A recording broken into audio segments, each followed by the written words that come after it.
เนาะมื้อนี้สิมาพามานั่งยิงเงินกินมะเขือเขาเนาะตอนนี้เราก็มาฮอดบอนละสิมาเบิ่งเนาะว่ามันกินแบบใด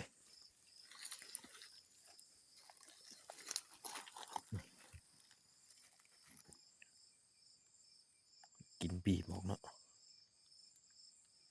น้อยค่อยกินมันกินสุกๆมันบีบกินเนาะกินหลายเดี๋ยวเจ้านายเฮากินหลายกินบีบน้อยดำๆในห้อยแม่นเจ้านายเฮามานั่งเนาะต้นสูงลำไม้พางทั้งเดี๋ยวเฮากินข้าวกินน้ำตอนแรงแล้วเฮาก็นั่งเนาะติดตามมันกันว่าสิ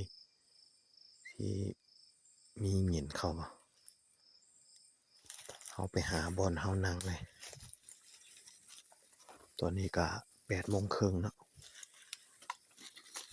กินหลายอยู่เจ้า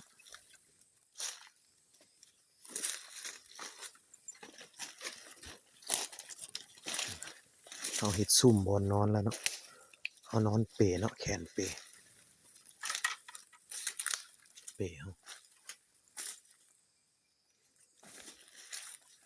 เฮาสินอนนี่นอนเฝ้าเย็น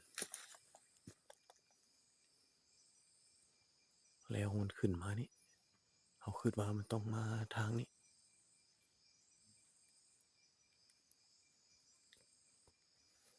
กินข้าวกันเนาะกินข้าวกันแล้วก็มาลุ้นกันว่าสินั่นบ่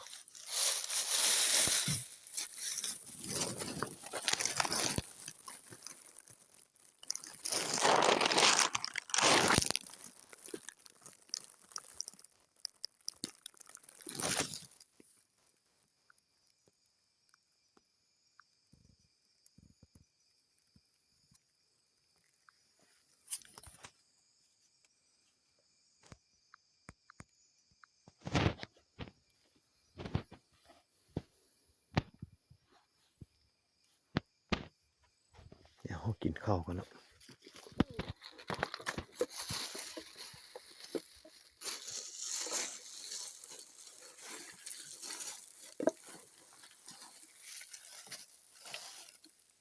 มื้อนี้กินเนาะเฮากินข้าวลา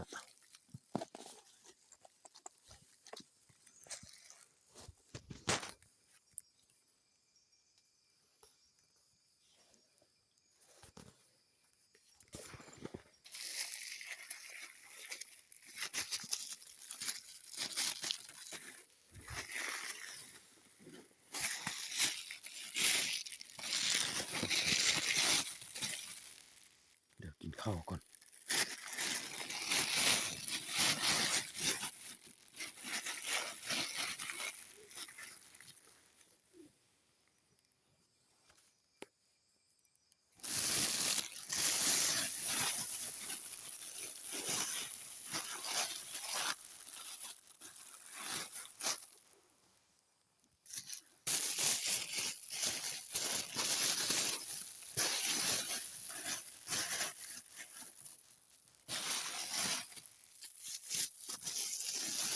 ข้าวจ้ำแจ่วเนาะบ่มีกิน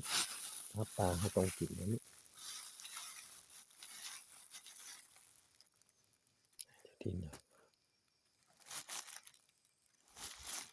เจ้าถิ่นเจ้าทานลูกหลานขอกินขี้กินหยังจังได๋ก็ให้สุขให้มานตัวน้อยอย่าให้กายตัวใหญ่ให้เสียเด้อปืนให้งอให้กอให้ลั่น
เอามาน้อยเดียวแล้ว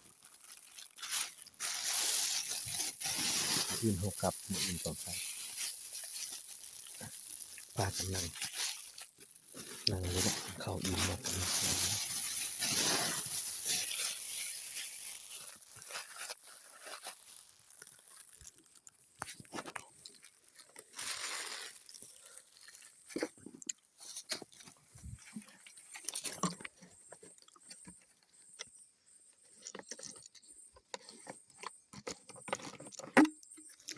ตอนนี้ก็9:30แล้ว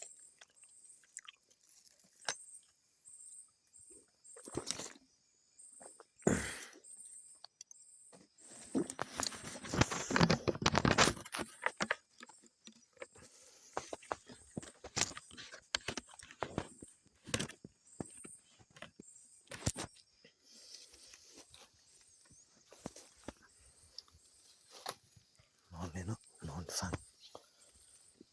เถื่อมันขึ้นมานี่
ถึกแล้วเนาะ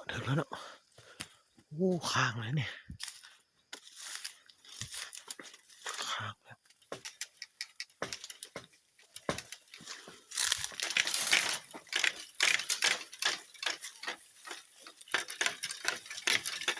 ค้างแล้วพี่น้องเนาะ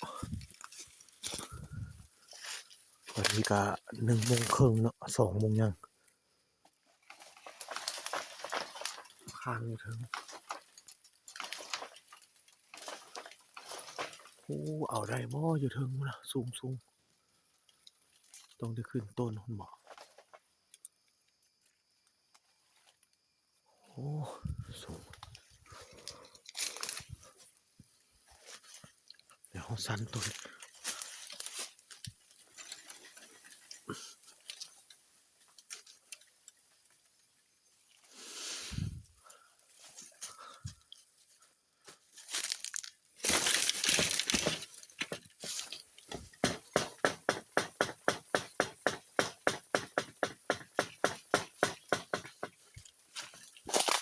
ตกเลยพี่น้องตกลงข้างพี่ละโอ้ตัวใหญ่อยู่บ่เนี่ย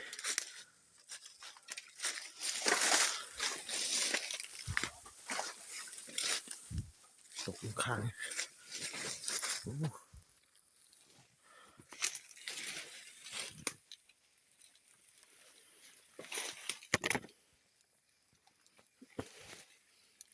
ส่งไป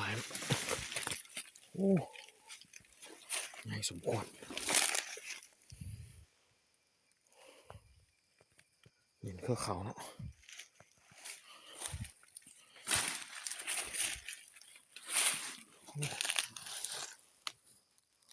เกือบบ่ได้ข้างสูงพดสิได้เนาะ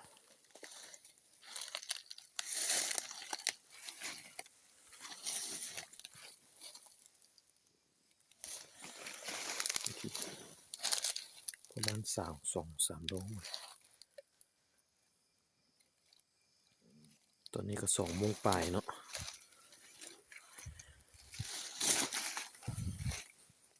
โอ้ตัวแม่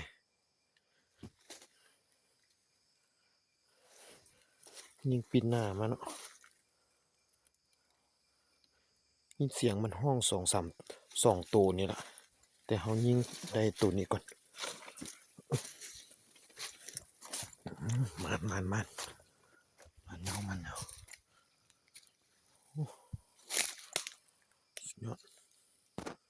สุดยอดความมัน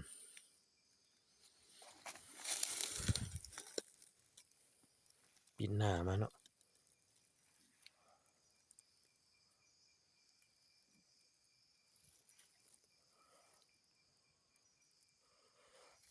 ยิงลูกร้อยเนาะยิงเอิกเลยมัน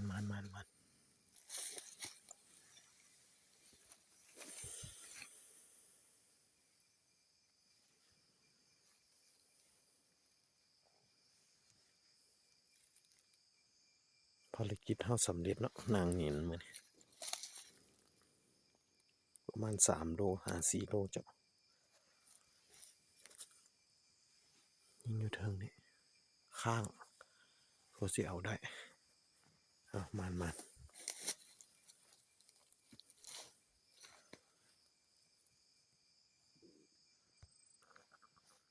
ไปบัดนี้เฮาออกไปหาไปรถออกเมือเนาะ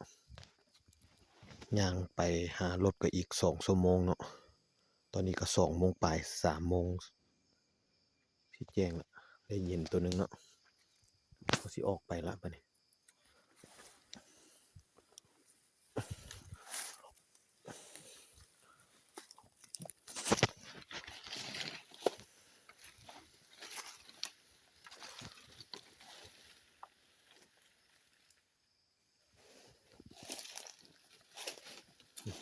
ติดตามต่อไปเนาะสายคาลิเบอร์เนาะสายเจ้าไฟเหลืองเนาะ